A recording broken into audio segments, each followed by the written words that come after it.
Muito boa noite, que a doce paz de Jesus esteja em nossos corações, hoje e sempre.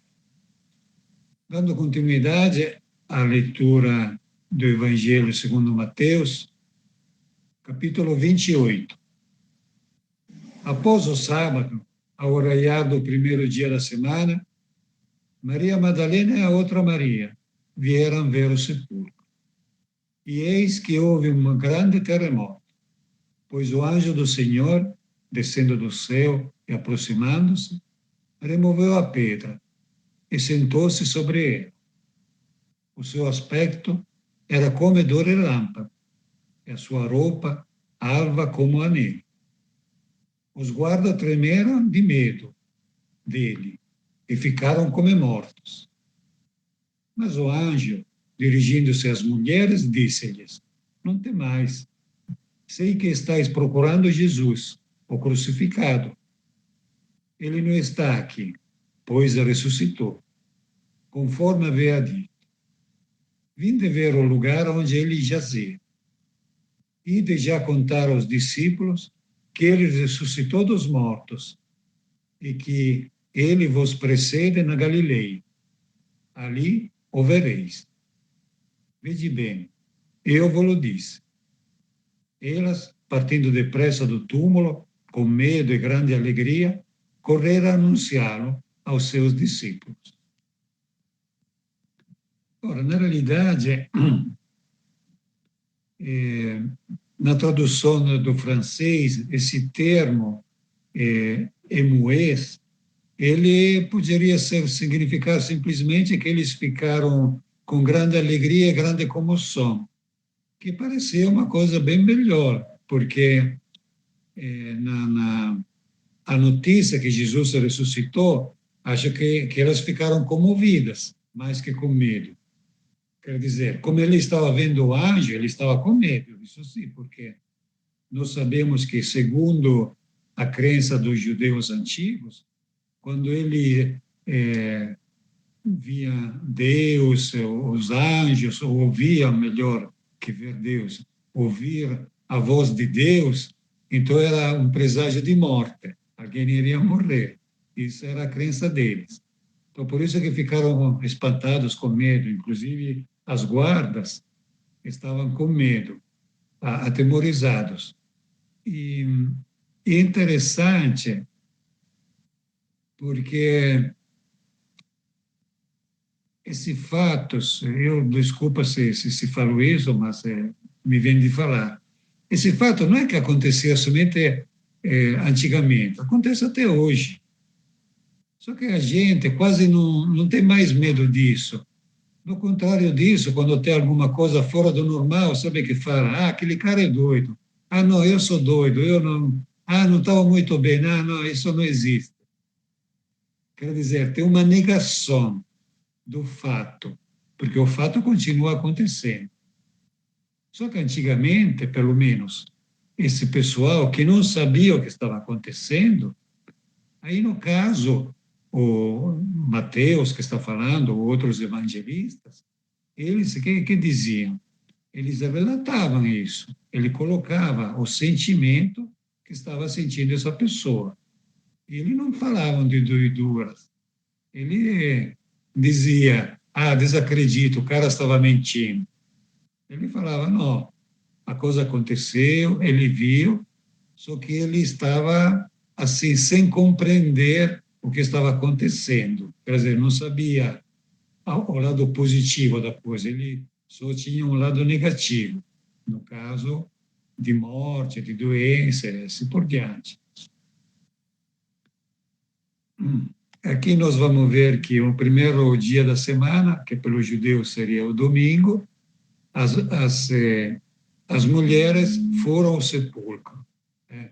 Então, ele mesmo, Jesus tendo falecido, elas continuavam assim, querendo ver Jesus, foram lá para assim, ajudar, não, velar Jesus, né? Como nós fazemos com nossos queridos quando ele morre.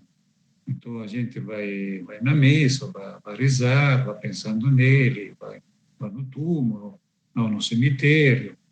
É, e eles foram premiadas.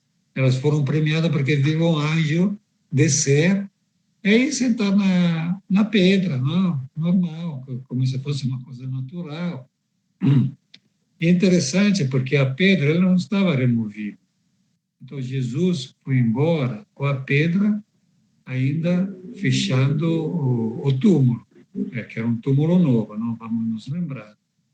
E ele conta que Jesus ressuscitou, que Jesus está precedendo eles na Galileia, como tinha prometido.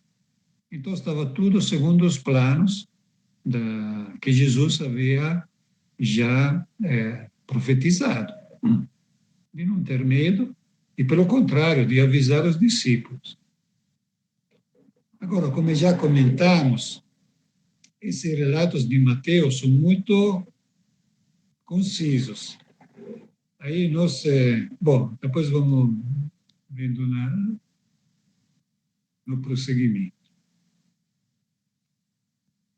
E eis que Jesus veio ao encontro e lhes disse: Alegrai-vos.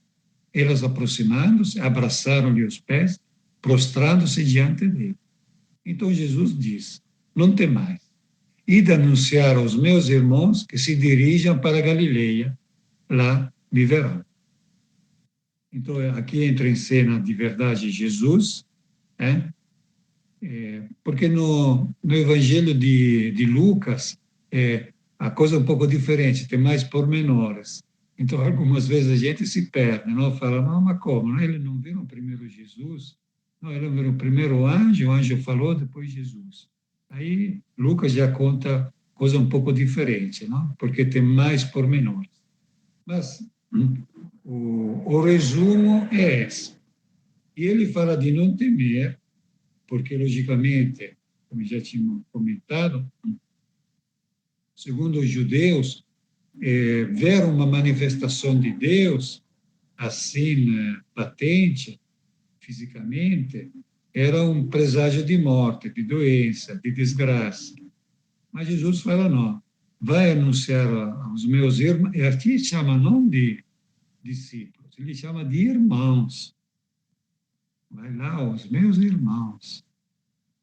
E Jesus já tinha dito isso no Evangelho, num determinado momento, quando falando aos discípulos, ele tinha falado: Olha, estou falando isso como irmãos. Porque, veja bem, muitas pessoas ainda hoje, eles acham que o que fez Jesus é porque era Jesus, a gente não tem condição de fazer isso. O que falou Jesus é que falou Jesus, a gente não tem condição de fazer isso. E Jesus não. Jesus estava falando para os discípulos e para nós hoje, porque como seguidores de Jesus, nós também somos chamados a fazer o que Jesus falou. Veja bem, fazer o que Jesus falou. De ter uma atitude, como dizer, de Deus, como eu fosse um pai, quero dizer, como eu fosse um pai no sentido, porque Deus é o Criador, mas como se fosse um pai de família, espiritualmente falando.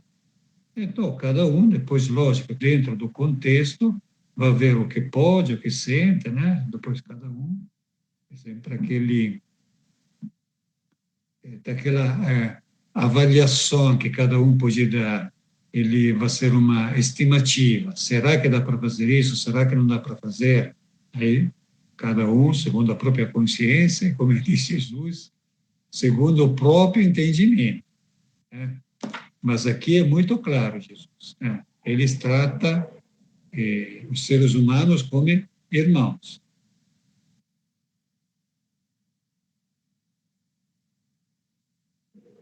Enquanto eles iam, eis que alguns dos guardas foram à cidade e anunciaram aos chefes dos sacerdotes tudo o que aconteceu. Estes, depois que se reuniram com os anciãos e deliberaram com eles, deram aos soldados uma vultuosa quantia de dinheiro recomendada.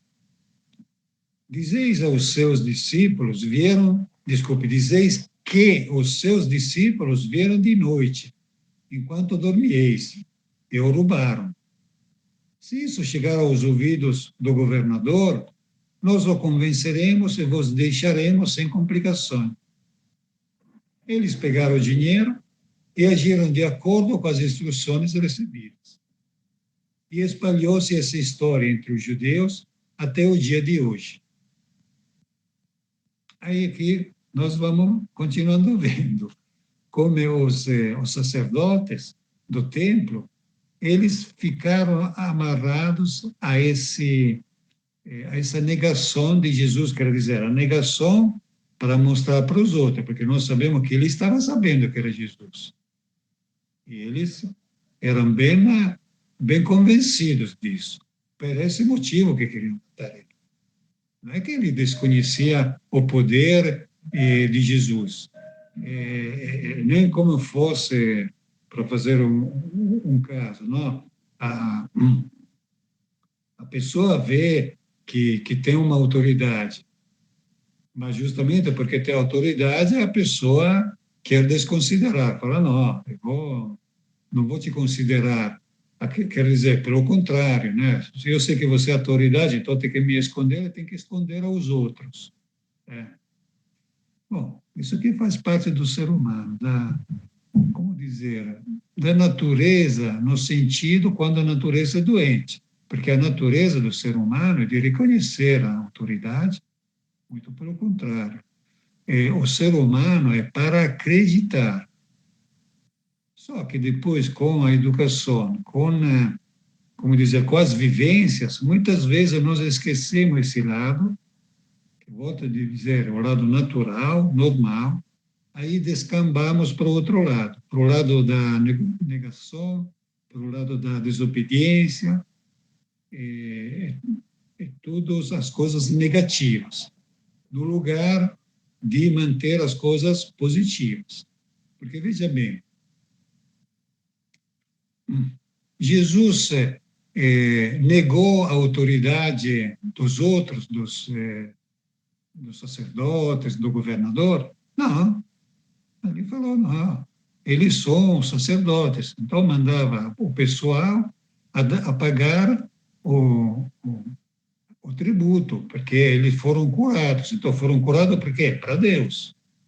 Então, Deus os curou, Deus é Pai, então eles têm que pagar o tributo, segundo a lei estava mandando. O governador é governador de Roma. Ele está governando aqui? Está governando. Então, tá bom. Então, ele está me julgando, então eu vou aceitar o julgamento. Mas está errado, ele errou. Mas a autoridade é a autoridade. Jesus não falou que ele estava certo. Pelo contrário. Jesus falou, quando ele perguntou, você é o rei dos judeus? Tu disseste. Quer dizer, é a tua consciência, sou eu mesmo. Agora, se você quer me matar, então vai me matar, vou fazer o quê? Aí não vai brigar, aí é outros 500. Aí os sacerdotes a mesma coisa.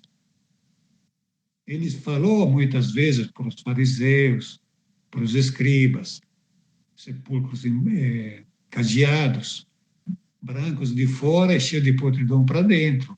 E falou isso na cara deles. Mas isso o que significa? Mas eles são os sacerdotes.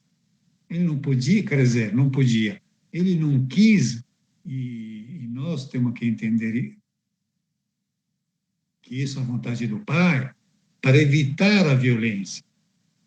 Mas com tudo isso, nós vamos fazer o que ele está mandando, aí é diferente. Aí nós temos que obedecer à nossa consciência, e seguir a consciência, que é o mandamento de Deus.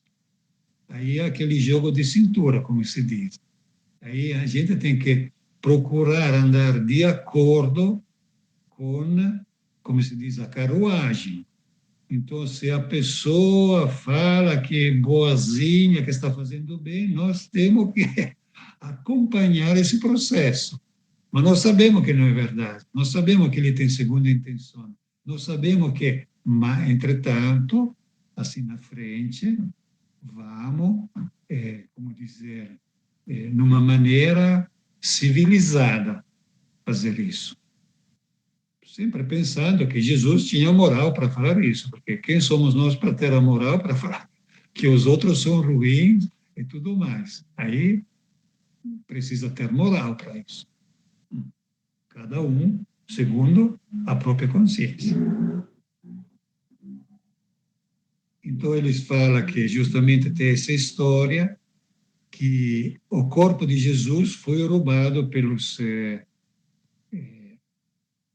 discípulos e seguidores, não? Então, por isso que o corpo de Jesus não se encontra. Nós sabemos que o corpo de Jesus foi ao céu.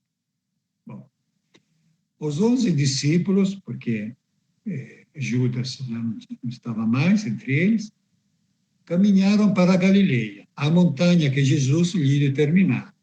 Né? Ao vê-lo, prostraram-se diante dele. Alguns, porém, duvidaram.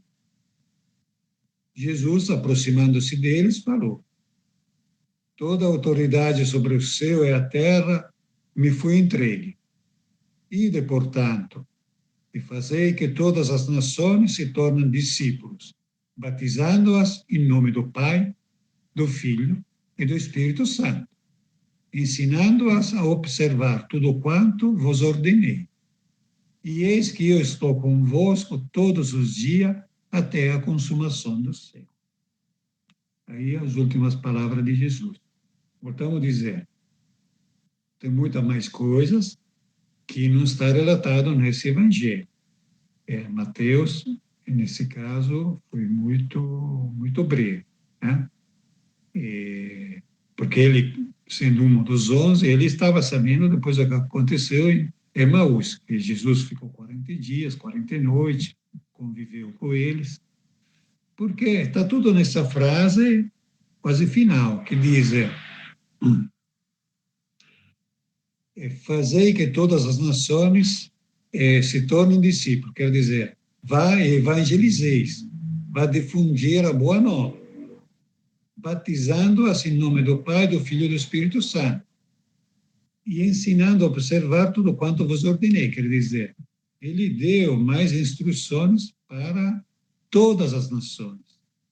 Porque, veja bem, quando Jesus estava aqui conosco, encarnado, com corpo e osso como o nosso, ele estava dentro do meio dos judeus. Ele pregou poucas vezes na Decápole, não? Onde tinha os gentios. Eles mais estavam voltados para quê?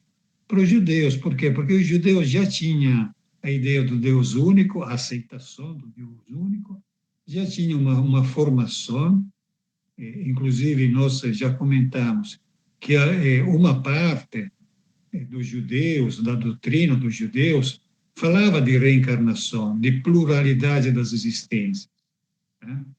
Então, eles já estavam prontos para ter todos esses ensinamentos de Jesus, a ideia de um Deus único, que o Deus era de todos. E na doutrina dos antigos judeus, já tinha isso, como dizer, era judeu que nascia, hoje é assim, que nasce de mulher judia. Tá? Então, ele é batizado, quer dizer, vai fazer a circuncisão e tudo mais. Tá? Entretanto, os gentios que queriam se tornar judeus, ele podia sim, ele tinha uma preparação para isso, que ainda hoje existe, porque essa era a missão do povo judaico. Tanto é que o povo judaico, ele queria, estava esperando o rei para dominar os outros povos. Só que eles queriam dominar com força e tudo mais. Mas para que os outros se tornassem também judeus.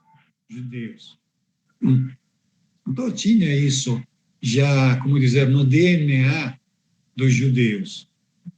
E só Jesus, no lugar de falar, mas você vai esperar, não, você vai continuar, é isso mesmo, você tem que ensinar a minha vida aqui. E, como dizer, passar além das instituições meramente, como dizer, materiais, assim, do culto, do templo, do sacerdócio, do sacrifício dos animais e tudo assim por diante. Tudo isso, com Jesus, era para ser superado. Jesus superou isso. Por isso que depois Paulo de Tarso, que depois vamos ver é o verdadeiro fundador do cristianismo, porque Jesus não veio a fundar uma nova religião. Jesus veio a fazer a vontade do Pai, muito simples, entre aspas, logicamente. Assim, dizendo uma coisa, uma hipérbole. Né? Mas o cristianismo, quer dizer, quem segue Jesus foi o Paulo que plantou praticamente. Foi ele que falou, vamos ali, vamos fazer isso, vamos fazer aquilo, porque o judeu não deixa. Então, vai os gentios também, o gentio também tem direito a isso.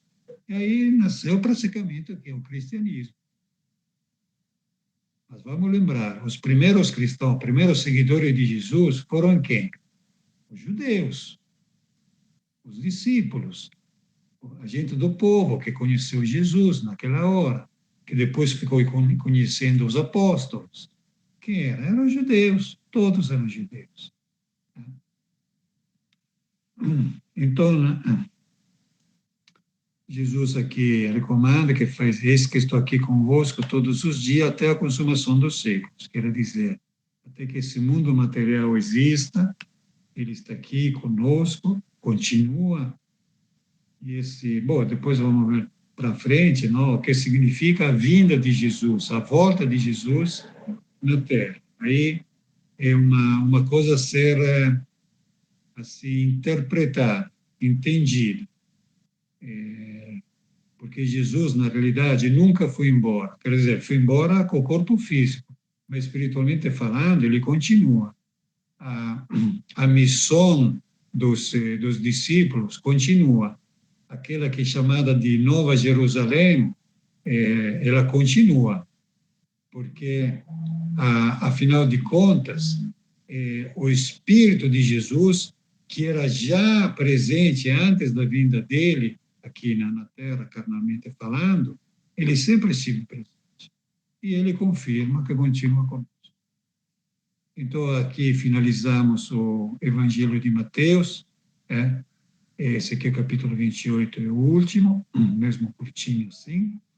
E nós, para 2 semanas, mais ou menos, não vamos poder fazer a gravação ao vivo, mas vamos gravar esses vídeos e vamos depois publicar nas redes sociais. Muita paz.